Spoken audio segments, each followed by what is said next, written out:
Yung sili humahabol. Gumuguhit siya dito sa lalamunan. Ay.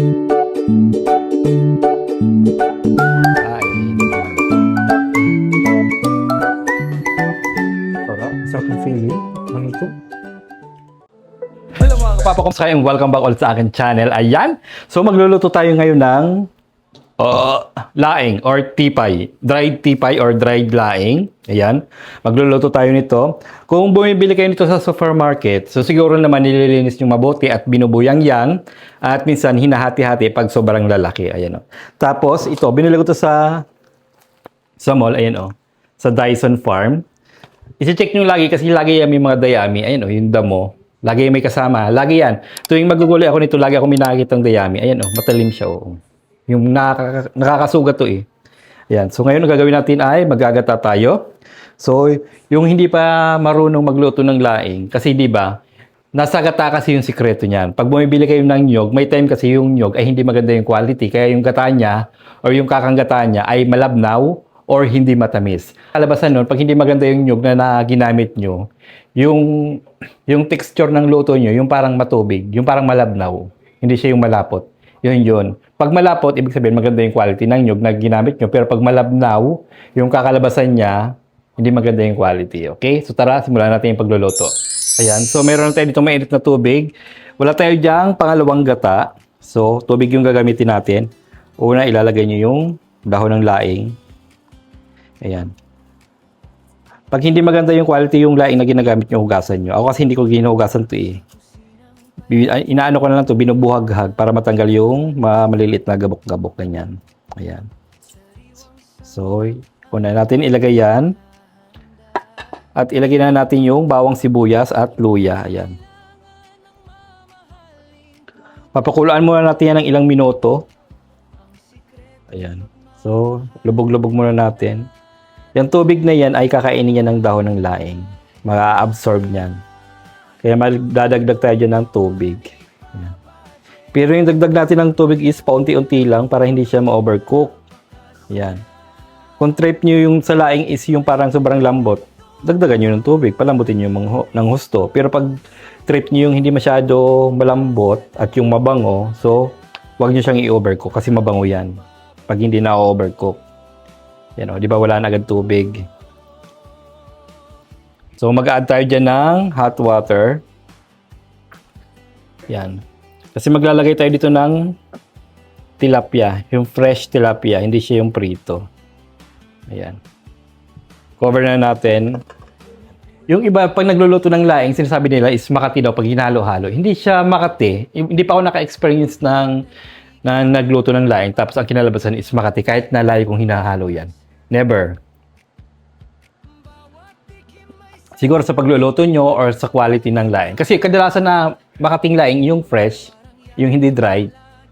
Nakatikim na ako dati nung laing na fresh na luto ng iba na Makati. Pero pag sa tuyo, hindi pa ako nakakatikim. Ayan. So, hayaan muna natin siya kumulo. Siguro mga 5 minutes na pakulo nito, saka natin ilalagay yung kakanggata at yung isda. So, una muna pala, ilagay natin yung tilapia. Pag kumulo na to, ilagay na natin yung tilapia para maluto agad yung tilapia. Saka yung laing, bago natin ilagay yung kakanggata, okay? Ayan, kulong-kulo na siya. Ilalagay na natin dito yung tilapia. Ayan. Ayan. So, bumili ako ng 2 pirasong tilapia. Yung isa is piprito natin. Ilagay lang natin yung sa tabi. Ayan. Tapos, ilagay na natin yung sili. Para lumambot na din yung sili. Ayan. Cover natin ulit. And so, may nakalimutan pala akong ilagay. Gusto kong itry ito. Ito. Yung dried na, na kalamyas, yung nilalagay sa sinaing na tulingan. So, gusto kong mag-try nito ilagay sa gata. Kasi gusto ko, medyo may asim eh. Ayan o. Maglalagay tayo ng ilang piraso. Ayan. So, ayan. Maglalagay lang tayo dito. Ayan. So, lagay lang tayo dyan. Para medyo may asim siya. Ayan. Ito yung gusto kong matagal ko nang subukan. Ayan. So, cover natin ulit. Ayan o.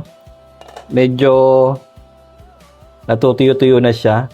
Gusto ko yung medyo may tutong para may amoy. Para mayroon siyang aroma na tutong. Mas mabango pag may amoy na tutong eh. Cover natin. Ayan, nangangamoy na yung ating laing. Sunog na yung ilalim. Yan. Tapos saka natin ilalagay yung gata. Yan. Pag sunog kasi yung ilalim, nakakapagpadagdag yan ng bango ng laing nyo. Ayan o. Ilagay na natin yung gata. Yan. Sa gilid. Ayan o. Ayan. Tapos hinaan lang natin yung apoy. Ayan. Lagay lang natin sa 600. Ayan na. Ayan. Tapos maglalagay tayo dito ng magic syrup. Ayan.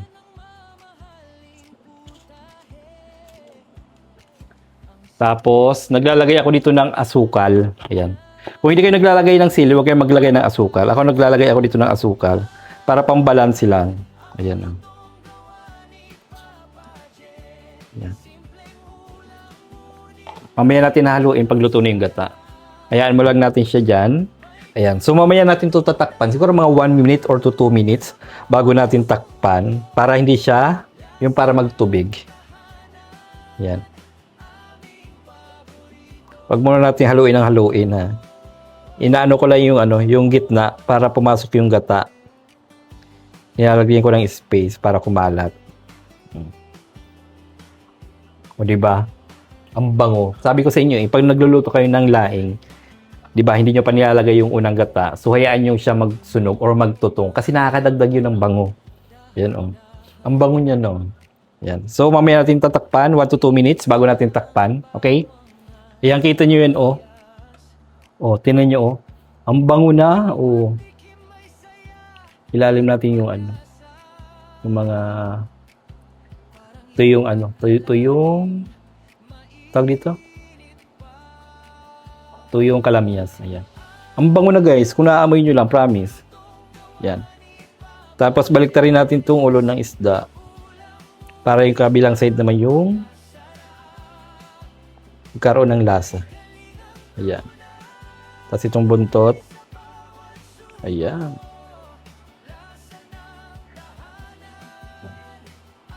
Ayan o.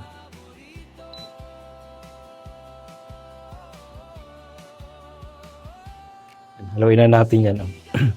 Oh, kita niyo yung sunog-sunog na yan. Yan yung nagpapabagong sa laing.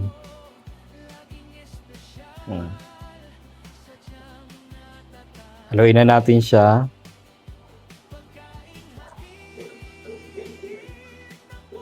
Yan. Yan. Ang bango na yan guys. Promise. Kung naaamoy nyo lang. Yan. Haluin natin. Yan. Lagay natin dito sa side yung tilapia. Yan. Para mahalo natin ng gusto. Yan oh. Shit niyan, ang sarap niyan guys. Promise. Kung kumakain kayo ng laing, alam niyo masarap to. Pero kung hindi kayo kumakain, baka sabihin niyo hindi masarap. Yan. Haluin lang natin mabuti para yung ilagay natin kanina magic syrup at asukal ay kumalat. Pero ang bango talaga oh. Nangangamoy itong sunog oh. Oh. Yung sunog ng laing hindi mapait ah. Sarap yan. Hindi yan katulad nung sa kanin or sa isda pag piniprito pag sunog mapait. Hindi yan. Dito masarap at mabango. Ayan oh. Tapos saka natin durogin yung sili. Hindi na dudurog. Yan. Sabay natin durogin.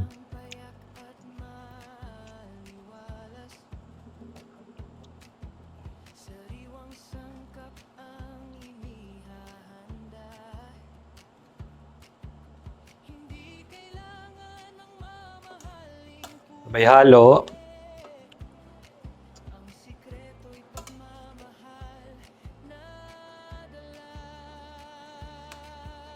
Ayan na.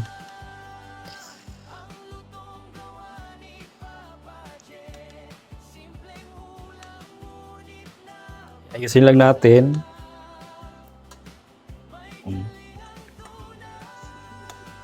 Ayan. Ano na lang to, 2 minutes. Okay na to. Kakain na tayo. Ayan, tikman na natin yan. Sarap niya. May ano siya, may kaunting asim siya. Sarap. Panigurado sarap nito. So, piprito pa ako ng ng tilapia, yung isang piraso doon, ipiprito ko sa likod. Ayan, so luto na yung ating pritong isda. So, itatopics na natin to dito. Ayan, oh. So, ilalagay na natin yung prito. Ayan. Para mas masarap. Ayan, oh. Mayroon tayong steam at mayroon tayong fried na tilapia. Okay? Patayin na natin. Ito na yung ating ginataang laing na may tilapia. Ayan, oh. Ayan, so kakain na tayo. Ayan, oh. Sarap nito. Ang bango niya. Bango nito. Kakain na, kakain na. Asa yung sandok. Kain tayo.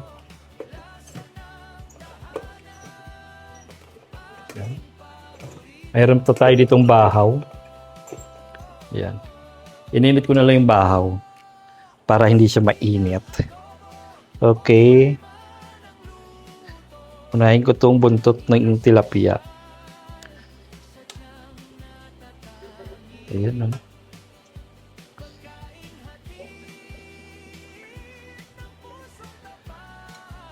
Kain tayo. Ayan.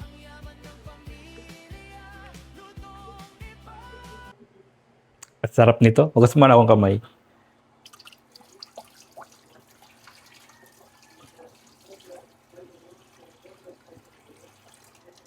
Ayan.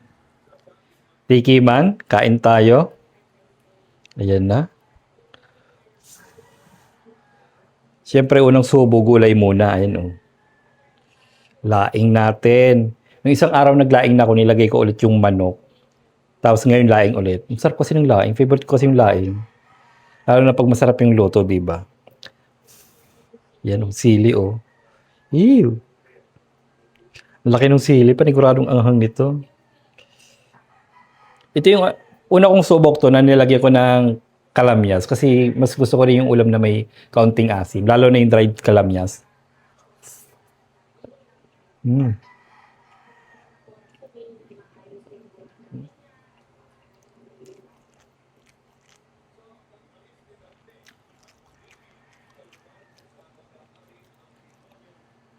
Sarap.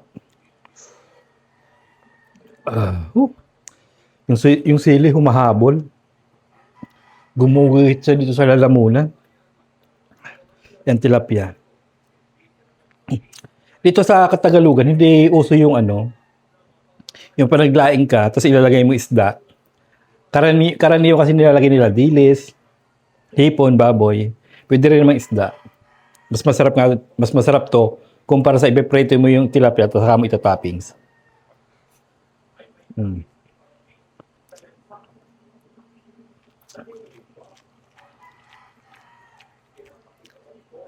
Sarap. Mas lumalabas yung lasa ng isda kumpara sa prito. Prinito ko lang yung isda, yung isa.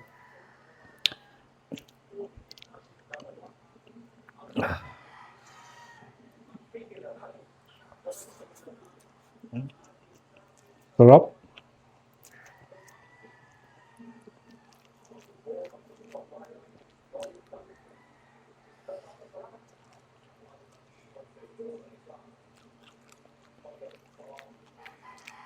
Sarap niyo, guys. Yung mga mahilig sa laing, itry nyo to. Lagyan nyo ng tuyong kalamyas. Ang sarap. Ando yung asim, angham, yung creamy ng gata, yung lasa ng laing, yung lasa ng tilapia. O kung ano man ilalagay nyo. Sarap.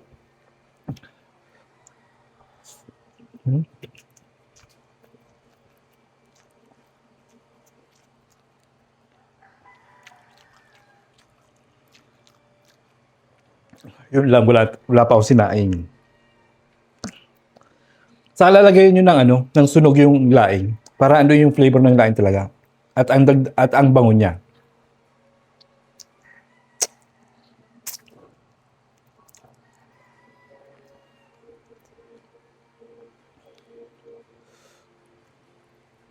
Bitin yung kanin. Sarap.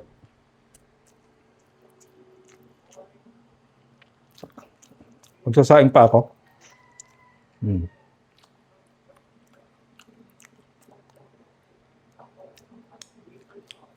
15. So hanggang dito na lang mga papa. Kung gusto niyo itong ulam natin ngayong tanghalian, so huwag niyo kalimutan i-like, i-share, mag-comment. At syempre huwag niyo kalimutan mag-subscribe. Thank you for watching. Bye-bye.